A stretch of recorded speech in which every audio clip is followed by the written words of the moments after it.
All right, in this video, we're going to talk a little bit about making a frequency table.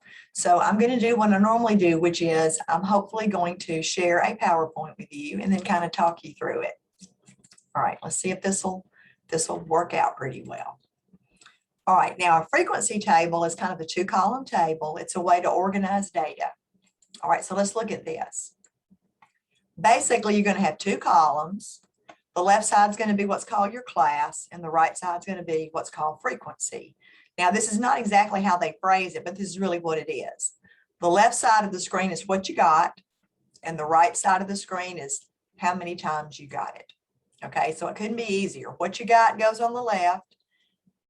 How many times you got it goes on the right. Now, a lot of times, rather than just putting single values down here, think about it. If I made a frequency table using the first test grades for this class, that wouldn't be very helpful for me because I would have, maybe I had 100 and then a 97 and so forth all the way down here. But think about those frequencies are supposed to be like 1, 1, 1. That's not going to be helpful. So a lot of times you'll have like spread of data, like a range of data. All right. So the classes usually end up being like this one, 17 to 20.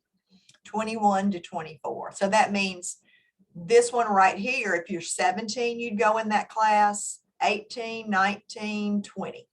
Okay. So usually you have ranges of values on the left, and then you have how many got those ACT scores on the right. So only one person in this study had an ACT between 17 and 20. 9 people had an ACT score between 21 and 24 inclusive. Okay. So what you got, how many times you got it. So if you know exactly what the data is, you can tell somebody what your data is, ACT scores. And then you were counting students, so number of students. If you're not sure, you can always put class and then frequency. Now there's some vocabulary words that I've kind of highlighted in colors down here. So one thing you're going to have to do on a test is I'm going to give you a table already made, and then you're going to have to answer questions off the table. Now, how wide is every class? Now, this is a little bit counterintuitive for most people. Most people might say, well, they're 4 wide, but they're not. See, think about it. If you made a 17, you'd go in that first class, or an 18, or a 19, or a 20. Is everybody with me? So, in other words, you might think, well, I think it's 3 because 20 minus 17 is 3, but actually, the answer is 4. So the easiest way to get the class width is not to subtract horizontally, instead subtract vertically. See, what 17 from 21 is 4. What's 36 minus 32? 4. What's 29 minus 25? 4. Okay, so if you want to find the class width, pick 2 numbers under each other, so vertical, and subtract them. And the class width has to be consistent for the whole table. Otherwise, it's technically not a frequency table or frequency distribution table. So it's not going to be if you subtract these, you get 5, and you subtract these, you get 4. If that's what happens, this is not a good table. Okay, so subtract vertically to get the class width, not horizontally. Now, limits are what numbers are actually sitting here that take no work to get. And these are very intuitive. So if it says, what's the lower limit, that means the smaller number. And if it says, what's the upper limit, that means what's the larger number. Don't think left and right, because the smaller values are on the left because this table goes from small to big, but some tables go from big to small. So just think smaller and larger. So which class are we talking about? Well, what's the lower limit for class 1? We'll see, here's class 1, 17 to 20. Which one's the smaller number, the 17? So my lower limit for that class would be 17. So always make sure you know whether you're doing lower or upper and which class you're working with. Okay, what's the upper limit for the 4th class? So here's 1, 2, 3, 4. So this 29 to 32 is my 4th class. All right, so make sure you're on the right class. And the upper limit means the larger number. So does it make sense that the answer would be 32? So on your test, you've got to pay attention to whether it says lower or upper, and you got to pay attention to which class. Now, midpoint. All right, now how do you do midpoint? Midpoint means middle. So if I ask you what number's halfway between 4 and 6. What's the midpoint between 4 and 6? You'd probably go 5 without even thinking about it. Because in your mind, you probably go like this on a number line. And you can do that, but if I say what number is halfway between, what's the midpoint between 97 and 145, you don't want to be doing this forever. So the easiest way to get the midpoint is to go to that class and add the lower limit and the upper limit and divide by 2. So go back to your 4 and 6. When you add 4 and 6, you get 10. And 10 divided by 2 is 5. And you told me that it was 5. So if I want the midpoint of the second class, I'm going to need to go up here to this second class and add 21 and 24. All right. And when I add 21 and 24, I get 45. And then I'm going to take my 45 and I'm going to divide it by 2. All right. And that's going to get me 22 and 5/10. So you're always not going to get a whole number. So sometimes it'll be a whole number. Sometimes it won't be a whole number. But if you want to know what number is halfway between 17 and 20, you would add those and get 37 and then divide it by 2. All right. So if you want to do the midpoint, you're always going to take your lower limit and you're going to add it to your upper limit. Okay. And then once you get that answer, so you do that first, remember order of operations. So I'm going to put this in a parenthesis to make sure you understand that. I do that first, and I take that answer and I divide it by 2. That's how I got that number. Now, boundaries are trickier. They're not hard, but they're just more work. So I'm going to go to the next slide, and I want you to copy these steps in your notes. All right, and we're going to come back to this slide. So there's a difference between a limit and a boundary. Okay, so make sure you pay attention. So this is how you're going to calculate boundaries. So you're going to find the difference between the end of class 1 and the beginning of class 2. All right, so remember what difference means. Difference means subtract. All right, so like back up here, I would look at the end of class 1, which is this 20, and the beginning of 21, the class 2, which is 21, and I would subtract those two things. Okay, so like I would say, basically the end of class 1 taken from the beginning of class 2. All right, once I get that answer, I'm going to divide that answer, that difference, by 2 and get a number. Now I'm going to do 2 different things with that number. I'm going to take that answer and I'm going to subtract it from the lower limits, and I'm going to add it to the upper limits. And when you subtract from the lower limits, that gets you lower boundaries. And when you add to the upper limits, that gets you upper boundaries. So I want you to pause the video. I want you to copy these steps down. Then we're going to go back to that slide, but you need these steps beside you when we go back to the slide. So freeze the video, copy these steps. Okay, hopefully you did what I told you, so let's go back.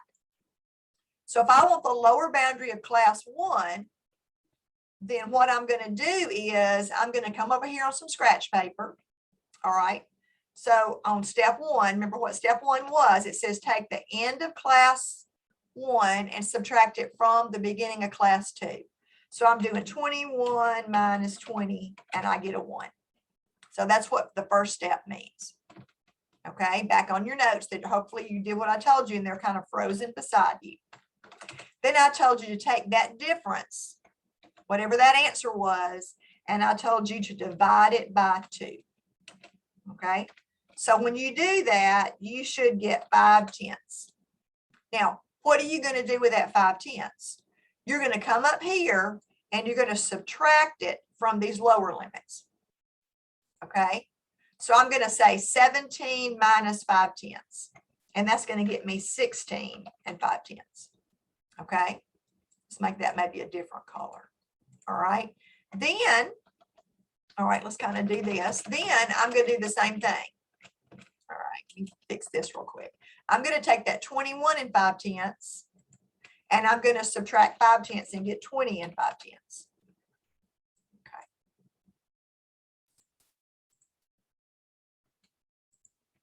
All right. I would do that all the way down this table. I'd say 25 minus 5/10 and get 24 and 5/10. Oops, not 6/10. All right. Then I'd come down here and say 29 minus 5/10. That's going to get me 28 and 5/10. All right. Then I would come down here and I would subtract 5/10. And let's see what I get when I do that. I'm going to get what? 32 and 5/10.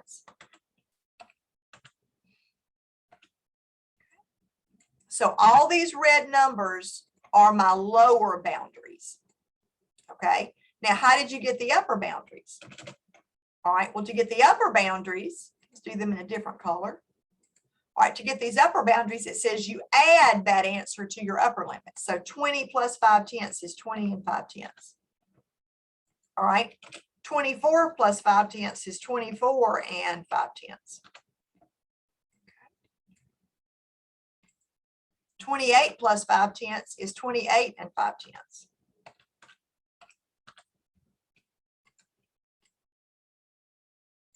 Okay.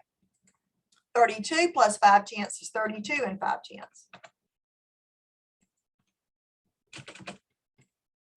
All right. And then 36 plus 5/10 is 36 and 5/10.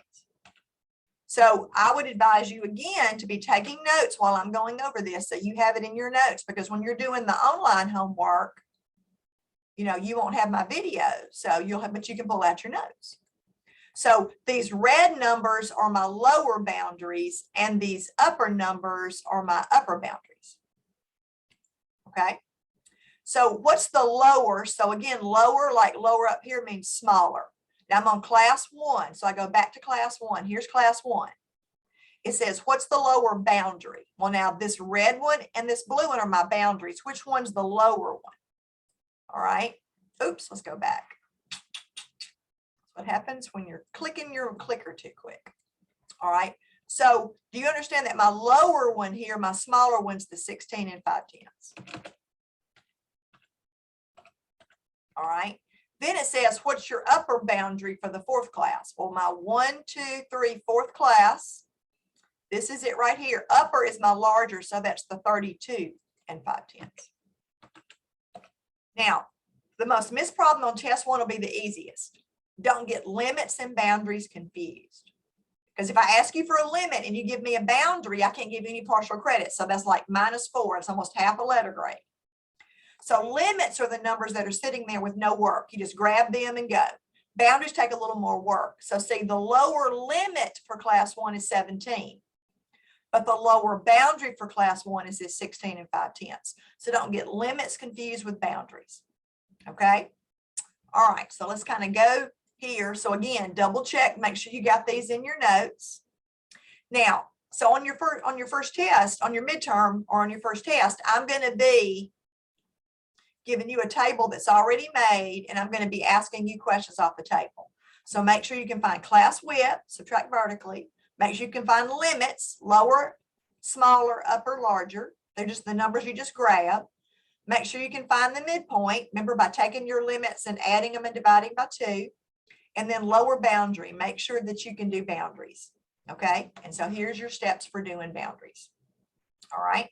Now, let's talk about making a frequency table. Now, again, I would freeze the video and copy these steps down. So the first thing you got to do is decide how wide you want each class to be. What's your class width? Now, this is not the only way of doing it. This is a way that always works. Just take your biggest number, your biggest piece of data, your maximum, and find your smallest number, that's your minimum. All right, and subtract those two things. That's going to give you a range of numbers. They're spread apart 50, or they're spread apart 23 from biggest down to smallest. Then I want you to divide by the number of classes. So divide by, we'll make 4 classes or 10 classes. But here's the key, round up to the next whole number. Now remember, in class we talked about there's a difference between rounding off and rounding up. There's only 3 times in the semester I'm going to have you round up instead of off, and this is the first time on class width. Okay. Now, what do? Well, start the first class with the smallest piece of data, and then you're going to add the class width to that lower limit and you're going to place it below it on the table. Then you're going to fill in the upper limit. Then you're going to keep adding the width every time until all the pieces of data fit. Now, I've talked through that really quickly. We're going to talk through it as we do one. All right. But I do want you, let me get my calculator. Okay. I do want you to copy these down, freeze the video and copy these down before you go to the next slide. Okay. So let me show you what a problem would look like now that you've unfrozen, I hope. So your notes from here should be beside you now. All right. So look what this says. This would be like a test problem. Here's your data. Use the data above to create a frequency table with 4 classes. So what did I do first? Remember, step 1 is to figure out your class width. So I looked through the list and found my biggest number. Now, in class, I showed you how to put these in your calculator and make the calculator put your data in order from big to small or small to big. Hopefully you did that. All right. Otherwise, you can do it by hand. It's just a lot more work. So when I look through here, the biggest number that I see is 43. So that's my maximum. Minus, I start looking through the numbers. What's my smallest number in my list? Well, that's 14. So when you take your calculator and say 43 minus 14, you should get 29. Now, what are you going to do with that 29?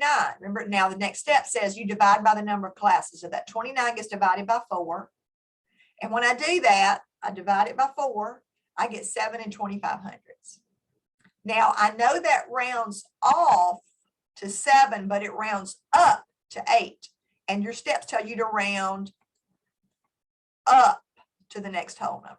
So now I've got my class width. My class width is 8. Now, this brings me to this point. Let me tell you what I would count off for on a test. Equals does not mean here comes my next step. Okay, equals means has the same value as. So I'm assuming you want partial credit. So if I give you partial credit on what's right, I've also got to take off partial credit for what's wrong. So you better not do this. 43 minus 14 is 29. And now I'm going to divide that by 4, and I'm going to get 7 2500. Okay, no. You just told me that 14 minus 3 equals 7.25. It does not. So equals does not mean here comes my next step. So what you could have done was, if you want to do it in steps, that's fine, but then skip over and now go, okay, now I'm going to do 29 divided by 4, and I'm going to get 7 2500. See, I'm not saying that these all are equal. So just make sure when you write down things that are true.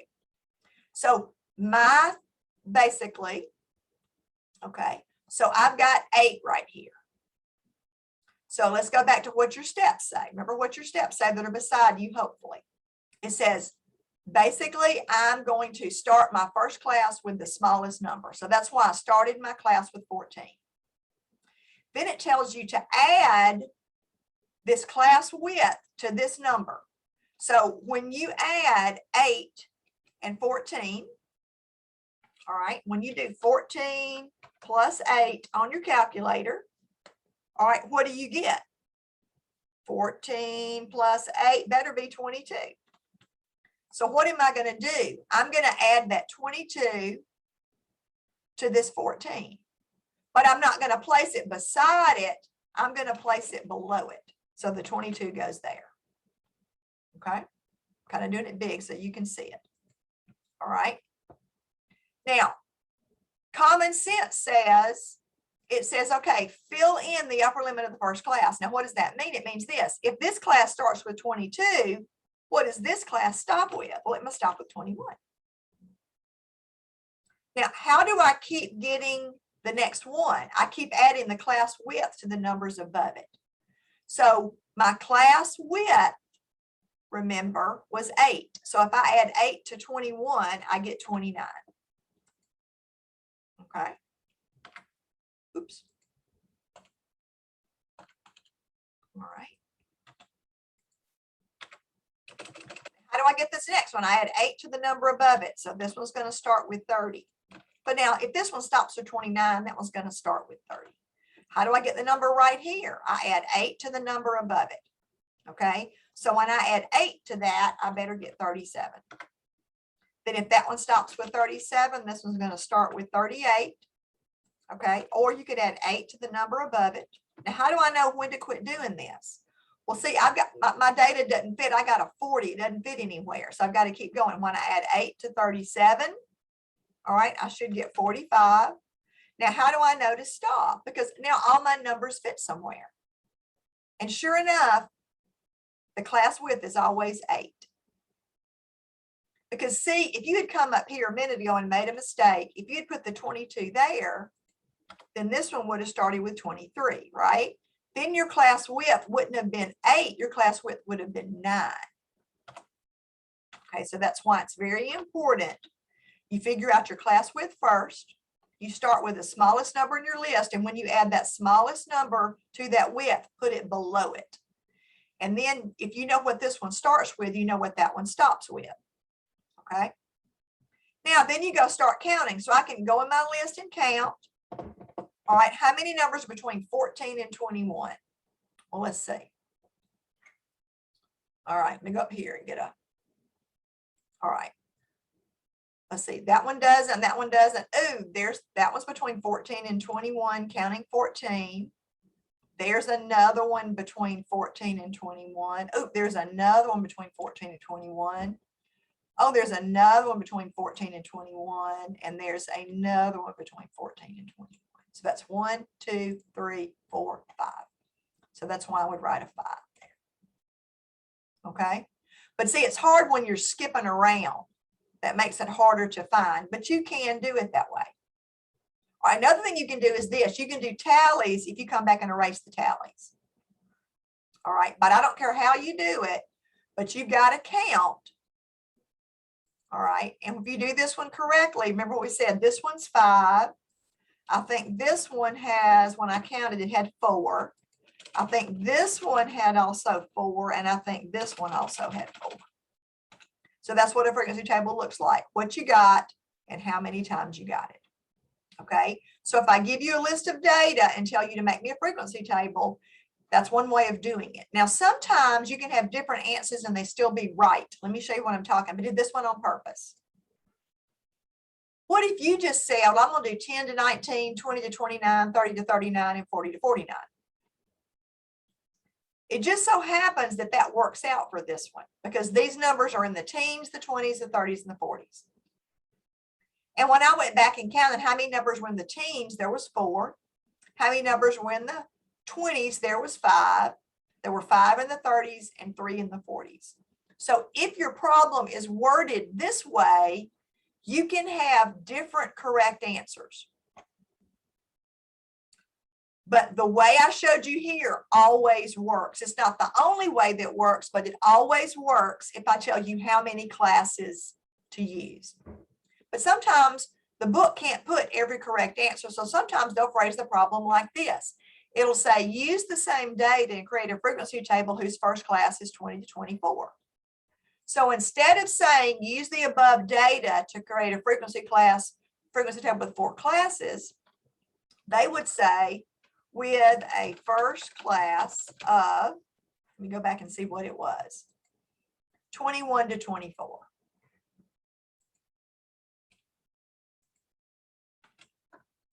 So the problem might be worded like this.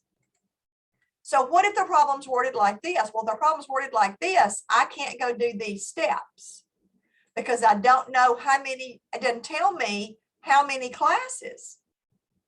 So if the problem is worded like this, here's what I'm going to need to do. It's even easier. Use common sense. If this class stops with 24, what's this class going to have to start with? 25. It's going to start with 25. Well, as soon as I know this class starts with 25, now I know what my class width is. How do I know? Because I subtract vertically. 25 minus 12 gives me a class width of 13. So now I know my class width is 13. So remember, I always add this to the number above it. So if you add 24 to 13 on your calculator, aren't you going to get 37? Well, if this one stops with 37, what's this one going to start with? 38. Well, how do I get this next number? Remember, you add the class width to the number above it. So if I add 13 to 37, what do I get now? Well, I got 50. Well, now would I keep going? No. Now, why would I not keep going? Because the biggest number in my list back here is 43. So it already fits. So I quit as soon as my data all fits somewhere. And then I go back and start counting how many numbers in that list are between 12 and 24. So when I did it, I got 6. And then I got 7 numbers here between 25 and 37 inclusive. And then I got 4 numbers here. But you go back and work it by yourself and see if you agree with my frequencies. Now, the other thing you always need to do is you always need to double check. Do you see that when I add these numbers up, I get 17? When I add these numbers up, I get 17. When I add these numbers up, I get 17. And I go back and double check. 1, 2, 3, 4, 5, 6, 7, 8, 9, 10, 11, 12, 13, 14, 15, 16, 17. I always double check to make sure I didn't leave anybody out. Okay? All right. So make sure that you can make a frequency table. Now, there are 2 other tables that your book really wants you to be able to make. All right. One's called a relative frequency table. So the only difference between a regular frequency table and a relative frequency table is this. Instead of putting how many values there, they put percentages. Okay. So you would have to already do this one. So to get a relative frequency table, you have to first get a regular frequency table. Then you get percentages here. Now, how do you get percentages? You take the frequency here and you divide by the total. Remember, our total was 17. Okay, so here's what I did. On my calculator, I took 4 and I divided by 17. All right, so take 4 on your calculator and divide by 17. All right, and I'll start getting a long, long number. I get like point, and then mine goes 2, 3, 5, 2, 9. It just keeps going and going. But for percentages, remember, I just need the hundreds. But I'm not going to chop off. I'm going to round off. I'm not going to just chop it. I'm going to look at this number. That number is 5, so that one goes up to 0.24. All right, so 0.24 when I round to the hundreds.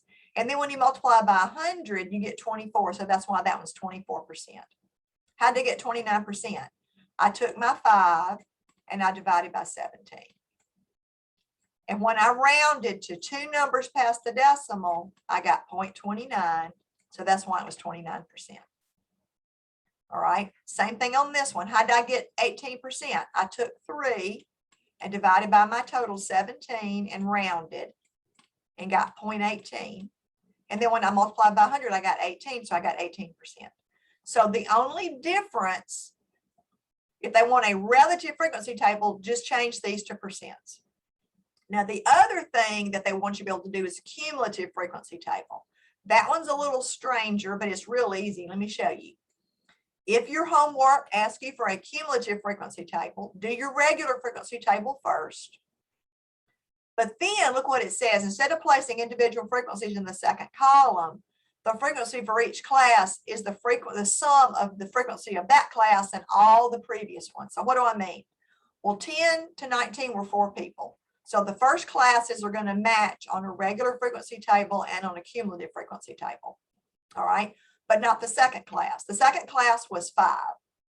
But instead of putting 5, I'm going to put 5 plus all the ones before it, 4. So 5 plus 4 is 9.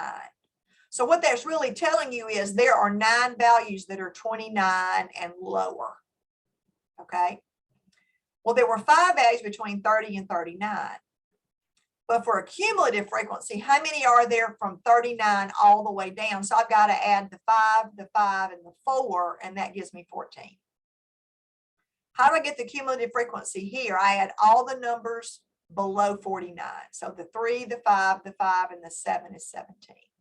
So a cumulative frequency, you use that number plus all the numbers above it on the frequencies.